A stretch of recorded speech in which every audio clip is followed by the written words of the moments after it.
got what he said. What up, what up, what up? What up, world? What's going on? Now, I hear from Pusha T usually about 2 times, 3 times a year. Yes. Really? That's 2-3 times more than me, unless I run into him somewhere. But you always see me in a club somewhere. It's usually when it's album time or when I'm in Virginia. Those are the times. There's no other reason to speak to Envy. No, come on. What? Envy, my man. Envy's busy. Envy's a busy guy. Those are the times I hear Pusha. So when Pusha called me, I said, "Oh, you got one?" He said, "Absolutely." It's about that time again, because I see Pusha every year. Last year I saw you on my birthday. I was actually having brunch. It was on my actual birthday in Miami. Oh, okay. Yeah. And you was out there hanging out. For sure. So you got an album out right now. Album out right now. Darkest Before Dawn. Now you got a lot of jobs. Yes. Now you got a lot of jobs. We got my mic now, right? They got it right. Now you got a lot of jobs. Now you're president of Good Music. President of Good Music. Now, yeah, explain man. How that came about. Man. Basically, I get off a plane one day and get a phone call from Kanye, basically asking me, what did I think about being president of Good Music? And I was just like, yo, what that entail? And it was just, just overseeing the rollouts, the projects that's coming out. I don't know, man. I sort of think Ye sort of just, trust my vision a little bit musically. We, everything always starts in-house with a conversation. So it's like, he sort of feels like, man, you got your hand on the pulse of what's going on online, what's going on in the streets. My rapport with all the artists at Good is really good. And was that a position you had thought about before that? Like, I think I would be a good president. Nah, never. Never thought about it like that. But, I'm a team player, man, especially for the squad. So how do other artists feel about it? Because I know sometimes it's hard for artists Kanye's an artist too. Yeah. But sometimes it's hard when somebody the ultimate artist. He's the ultimate. But I'm saying they looked at you as we were on the label, we were label mates together. But now you're kind of like my boss in a way. Nah, not even, man. Like, man, it's a real hierarchy, like a real team effort. Ye gonna have the final say in whatever's going on. But I think as far as the legwork, as far as huddling the gang together, I feel like that's something I could do. Are you gonna have to like get rid of people? Like, okay, we gotta like restructure. That has to be hard. Yeah, like you are gonna have to. Definitely. Fire some people that. Are you gonna be in the office too? You gonna be in the office? Nah, I'm gonna be running all over. But yeah, we definitely got an office. So the first project is your project. Yes. So now my project is coming out. Priority. Now. My project out first. Listen, my project. Man, we would love to get that Swish album whenever he ready. But we won't get to put no pressure on that. Sean is almost ready. Do you tell Kanye, because now you're the boss and you're the president, do you tell Kanye, yo, that's whack, you can't put that out? Nah, man. I let him do anything he gonna do, man. It is what it is. He run that show. And you also did a short film to go along with the album. Yeah, man. It's called Darkest Before Dawn. I basically, man, been stalking these video kids for like director by the name of Kid Art, stalking them for some time now. He got like really dope visuals. So when it was time to put out the album, I just submitted some records to him like, yo, I want to shoot a video for it. He ended up sending me a treatment bag, so on and so forth. It got in the hands of Hove and them over at Tidal. Hove gave us like $100,000. I gave it to them to shoot it. Because everything that I liked from them, I found out was like $1,000. Right. $1,000, $700, whatever. So I was like, man, listen, now y'all got a budget. Make it happen. And they definitely did. I know, that was a good look. They were like, damn, we were shooting these things for $1,000. Right. It's nice though, because people don't spend money on videos like they used to, but it still looks great because obviously now everything's digital and it makes it a lot less expensive. Man, that's what it's about though. I feel like it's about like, pushing creativity forward. You know what I'm saying? In regards to what's going on and how the climate of social media and just creatives are working today. It's like they so independent. Right. But, they lack being so independent. I'm sure a lot of times they're going to lack the money or lack the funding that they need. Does it surprise you how much respect you get from the industry? Because, from a kid from Virginia, it felt like you was against the wall. Like, nobody respected you. Right. But now it seems like everybody Whoa, no one respected you. Envy knew that. Envy knew. Listen, I couldn't get on the Envy tape. I couldn't get on Envy tape. I couldn't get on the Envy tape or Clue tape. Envy didn't respect you. Nobody respected We had grinding out. Time, I couldn't get. Listen, I used to beg to get on freestyles. I always felt like everybody loved the clips. No, I'm just, you know, and getting on. I feel like people love the Clips as a group and love the records. But like trying to get on and you know, like I said, man, that was the mixtape era. Virginia, listen, man, you had Fab and them going at the locks. You had Buttons. You had everybody crazy. Biggest markets for mixtape. I mean, there was so many stores that sold mixtape. Like DJs made a lot of money in Virginia. But when I was out in Virginia, it's like when they had the funeral out and some of the stuff. Nobody respected the Clips like that. But now it seems like everybody. But what was the turning point? Because y'all had some really big mixtapes. What was the turning point? No, the big mixtapes came later, after Grinding had already hit. We got it for Cheap Series and all of that. When we was going through label turmoil. And that changed, that switch happened simply because I feel like the Clips were the first internet darlings. Like, we were. Like, we definitely were, man. Like, that's what kept us afloat, hell, half no fury time. You know, being on hiatus for 4 years. I think even when Grinding came in, I couldn't catch the beat to Grinding. I couldn't get jiggy with it. I was like, you couldn't what dab beat to it. Is this? There was no dabbing back then. I Cypher Sound, shout out to Cypher. He would play it all the time. I was like, I cannot get this beat. Don't feel bad, man. Like, listen, I gave it to DJs. I gave it to local DJs at home, and it was like, look, man, you know, I don't like the record, but if you let me remix it, you know, if you let me remix it, I got you.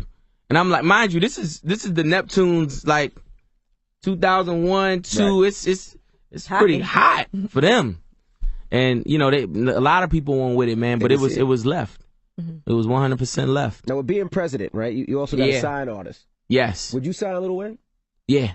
Would you? Yeah, man. Why would he? Why not? Him and Wayne go back and forth those stats. Wayne hates Pusha T. Yeah, but I don't listen. know why. If anything, that probably feels really great. Wayne might not never say anything on Instagram but F Pusha T every once in a while. Right. Pusha T. But you know, it would be good because I feel like, man, in the production house, him in the production house would make an amazing record. I'm sure he could. Would you have that conversation? No. I mean, I'm not, you know, looking to do anything. But I mean, you asking me a business question. Yeah, man. Hell yeah. Immediately. Yes, sir. Yes, sir. Listen, man. Listen, like the whole presidency thing, man. It's literally about the brand and like just heightening everything that's been going on with good music, from fan engagement to signings to music, art level. I mean, I feel like we brought a lot of that energy back. Even starting with the Good Fridays, like, you know, dropping music like that, you know, that sort of spawned a lot of people just, you know, dropping in a meticulous way or whatever. And even album art, man, even down to that, like people has stopped paying attention to things like that, you know, with the digital wave. But you know, you don't have to lose those aspects of the excitement of purchasing music. Right. Now, what's going on with Consequence? You guys? Yeah, man. He's still on good. He's on good music. Yeah, still? Man. You know, he I saw him and his squad. son did some music together. I don't know if I would trust you to put my album out from Consequence. I'm like, listen, man. Nah, man. Still, you know what? Listen, man. People go through things, man. But it ain't never nothing that serious with me, man. We done talked it out and everything. Good. It ain't nothing. How's your brother doing? Beautiful. He just did a documentary, right? Didn't he film something? I saw that they. My brother always filming something. He always filming something. He's always like talking and speaking, like all over the country, whether it be jails, other churches, just other seminars and things like that. Just about his change in regards to, you know, from the rap world to, you know, spiritual, spiritual. You know, life, spirituality. So it's not going to be another Clips album no time soon? It's definitely not going to be another Clips album. Listen. Let me tell you something. Let me tell you something. Right, I just had a show. With Future in Virginia. And my brother came, of course. Like, he supports everything I do, right? So he comes. Now, you know, I'm going through my set. We at home now. Right. And Grinding drops. And, I mean, Envy. Right. Virginia. Right. Grinding. Right. He's sitting on the side of the stage, cutting his eye at me like, you better not ask me to come out here right now. And of course I didn't, but yeah, but I'm just saying, like, and he knows, had he stepped on that stage, the roof probably would have caved in. Absolutely. But you know, he on his mission. He on his wave, man. I respect it. Damn it, man. He trying to get you on that no Pusha T mission? No Pusha. Nah, he doesn't. You know, he don't push anything on me like that. He just pray for me. Mm-hmm. All right. Did it make you start feeling more spiritual about things, or want to get more into it, or learn more? Yeah, because I just know that, anything he's really passionate about. Like, my brother is always, he my older brother, number one. Mm-hmm. So anything, we've always called him like the voice of reason, or whatever he does has always been like, watch what he talking about, because you see his passion for this, and it's like, man, he's a no nonsense type of guy. It's no games with him. Mm-hmm. So, him taking this path, man. Of course, I've taken notice. Listen to him. We talk about it a lot. Now, the album is Darkest Before Dawn. Yes. And why is it so dark? And you think dawn is on the way? Like, what is going on right now? Because Darkest Before Dawn is the prelude to my album that's coming out in April, called King Push, right? So what happened was, it's a certain way I like to listen to my music. Like, I like my music, I like for it to be super themed out, just linear, one way all the way through. I feel like that's the way my fans like to hear my music. Like, all my fans, they want lyrics. That's what they into. Yeah. So you can't stray from that ever. Yeah. Ever. Ever. That'd be it. So what happened was, basically, I'm in the studio with Puff. He executive produced the joint. Word. Yeah. So I'm in there with him. I'm in with Timbaland. I'm in with Kanye, and Boy Wonder, a couple others, and they're known for having chart toppers or whatever the case may be. What I did was basically ask for all the B-sides of whatever hardcore record, whatever records they have. Untouchable, Timbaland produced it. When you told me, I was like, oh, Pusha T done went the radio way. And then when I heard it, I was like, man, exactly. This is dirty, grimy, nasty. Right. And see, and that's the thing. And the thing about those guys is, they be so far up there on the charts, so on and so forth, that they, like, when it comes to artists like me, they trying to get they hip hop, rocks off. Right. They trying to check off that box. They don't get to check off that box. Right, they don't get to check off that box a lot. So it was a match made in heaven. Now let me ask you something else. We had a discussion about Meek Mill going to court and talking to the judge and saying, "I'm not a gangster. I got my queen, Nicki Minaj." Right. And I was like, okay, he's just trying to stay out of jail and all of that. But Charlamagne thinks there's something wrong with saying, "I'm not a gangster." Now you can't never do that type of music anymore. Now, going before a judge, if that's the type of music you do, could you see yourself saying, "Look, I'm not a gangster. Things are different now. I'm out here just trying to do my thing, and I don't want to go to jail"? Or do you go out like, ain't nothing wrong with what Meek did. Like, first of all, like, I'm real particular about Meek. Man, look at the position he's in, just, as an artist, where he's come from.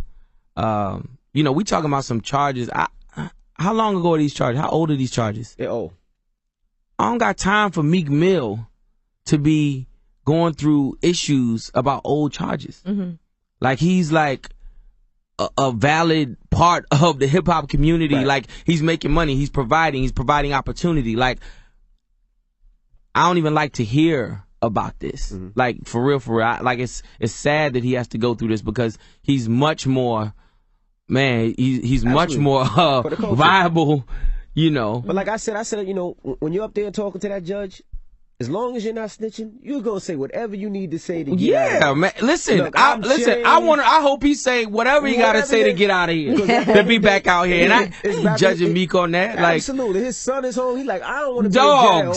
Come on. He be like posting like football game pictures with his son. I'm like, send him where? Why? Yeah, that's right. But does that... No way. I'm not gangster, Your Honor. But I'm not gangster, Your Honor. Listen, I'm not gangster now. Right now. Right now. If he gonna come home, I'm not gangster now. That's right. Let's just... Yes, Your Honor. Yes. I'm the same way. Sorry. I'm getting home. We'll talk about everything else later. Whatever you want to say. Your Honor, what? Yes, I will go to your daughter's P16 if I got you, Your Honor. Listen, I will go. I'm going home. Now. Right now. Send him home. We ain't got time, man. Not at all. We trying to get this money. We trying to provide opportunity, man. Like, The charges is all right. Come on, let me go ahead. Now you got to talk about Puff. Puff, you said executive produce. Yes. Now let's talk about that a little bit. How was working with Puff? Because that seems a little strange when you say that. It's like boot camp. Mm-hmm. Like it's you know, Puff is definitely the hardest person I ever worked with. Right. Hardest person I ever worked with. Pushes you to the extreme. You know, the guy's hard to impress. Yeah. Like, he's literally hard to impress. And he sit there, get to shaking his shoulders and, like, looking at you with a blank face and telling you, yeah, it's cool, playboy, you know. And you be like, you know, you rapping your heart out. Right. And he, like, you know, he taught me some things, though, man. He was just like, yo, you know, if I know what you gonna say or got an idea what you gonna say next, then, man, that ain't the line, playboy. Like, that ain't it. Right. And it, you know, when I think back to, like, how I used to, you know, fan out over Biggie, right? Mm-hmm. I used to sit there and be like, damn, like, what made Biggie say, you know, a bar about his daughter and shooting up the club within 3 bars? Right. And being with Puff and having him tell me, like, man, if I know what you about to say, it's like, that sort of explained some of those things to me, you know, and how I listen to Big in his writing process. You know, when Angela Yee said, you know, your fans expect lyrical content when they hear you. But the industry is not that lyrical right now with a majority of the artists. Of course, you got your No, but I feel like the Kendricks. biggest artists right now are the lyrical ones because you know, like J. Cole and Kendrick Lamar. Yeah. I feel like those are the people that people are really feeling right now. Yeah, but I mean, you get the people on the charts. If you look at the top 5 charts, you see a lot of artists that might not be as lyrical. So how do you say, you know what, I'm still gonna do what I need to do and not worry about what's on radio, not worry about what them kids want to hear, not worry about what the radio stations are playing. You know, it's a new day. People consume music so many different ways now. Mm-hmm. Like, it used to be, you know, the time where we were looking for the, you know, the Ja Rule type record, you know, to even get on the radio. Right. Man, you know, I don't know. I only know how to rap one way. Mm-hmm. Like, I don't know how to do it any other way. I feel like, you know, people love artists these days because artists are part of the culture. Right. Like, when they love you. Like, I used to love artists just because, man, they dress fresh and they rapped or whatever the case may be. Now, kids love artists because, you know, they're associated with a crew. They do a dance. Yeah, they do a dance. They got it's a whole lifestyle. Yeah, it's a whole lifestyle. The way they dress, so on and so forth. People always like the way you dress too, though. Yeah, and you know, and it's you know, I appreciate that, and I feel like to me, that's a fundamental part of hip hop. I always wanted to look like Big Daddy Kane, man. You know, I wanted to dress like him, had a box cut. I cut my eyebrows. I did everything. All my favorites. I tried to do everything like. So, you know, that's I think that's sort of synonymous and stayed sort of true to you know, what's happening in hip hop and how fans, you know, appreciate you. Do you hit the Quan at home when no one's around? Or? I don't hit the Quan, man. I don't hit the Quan, but yo, it's so crazy. Quan, one of my favorite artists right now. Really? Yeah, man. You said Future as well? I was so first on. Listen, I was so first on Future, man. Yeah? Dog, like, you know, 2012, I put Future on Pain, and everybody went crazy on me. Like, you know, yeah, it was 2012. I put him on Pain. Everybody went crazy on me. Why you got Future on the record? Why you do that? You got him on this hard Kanye beat, this and that. I'm looking at them same dudes now. They got their lean. They got their backpack. They still got their backpack on, but they got the lean. They got it all. Brim hat, Listen, they doing the whole Future starter kit, and I just be like, come on, so y'all forgot? Y'all forgot? But you know, it's the you know, it's a gift and a curse to be first, man. Now, what's your relationship with Wale? You and Wale cool? Yeah. Yeah, because I know you put on Twitter a while ago that y'all were rap friends. Did I? Yeah, he's like, I be tweeting so much, I don't know what the hell. About, you know, you had a verse and you ain't even heard the verse. He was putting out the record without hearing the verse. Oh yeah, no. I was just joking with him. Okay. I was just joking with. Wale my homeboy. Okay. Like, real, come down to Virginia homeboy. Okay. Yeah. Oh yeah, because you guys are right there. Yeah. Now Wale don't hold me. All right. Now that's about it. I mean, the album is out right now. Make sure y'all go get it. We appreciate you for joining us. It's 10 tracks, right? 10 tracks, man. So you had to really narrow that down, I'm sure, because. Nah, I just, I usually don't do I don't do extra songs and stuff. Like I know exactly what it is that I want, what I want to make. Puff ain't trying to just be like, come on, we gotta do a commercial. Like, did that discussion come up? Yeah, he did. Hell yeah. He was like, man, we doing these records and they coming out incredible. They hard. But by the time we got like 3 in, he was like, we gonna have to like get in the clubs and, we gotta talk to the ladies, baby. Did you do yachts. The Dream? No. No, he said no. I didn't. Really? I did, but sometimes it accidentally be like that though. Yeah, a song you ain't know was really gonna. The closest record you ever did to radio was what? Mod on Lover with Faith Evans. That was the first album. I'm Good. I'm Good probably the only one. I'm Good, yeah. I'm Good's probably the only one. You don't do none of your old records, or you still do? You still do it all? Because I heard you hate those records. I hate some of them records for sure. Man, I'm just over it. Just over it. I don't know. You know what? When you come in the club, I'll be scared to play the record. I'm like, he really don't like these records. No. I'm he like when you play him in the club, though. No, it's grinding and things like that. But it's like, when's the last time? It's just not my favorite record. Like, I don't like it. And that was that charted more than everything else. Right. Well, I'm glad that y'all are friends, man. I'm not gonna lie. I don't want to snitch or nothing.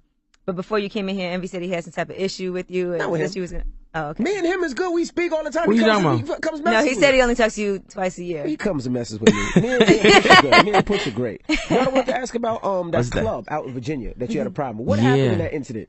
There was a club that didn't let you in? Yeah, man. Basically, I was out of town for some time. I came home on a Monday and got my friends, was like, yo, man, let's just go out and have some drinks or whatever.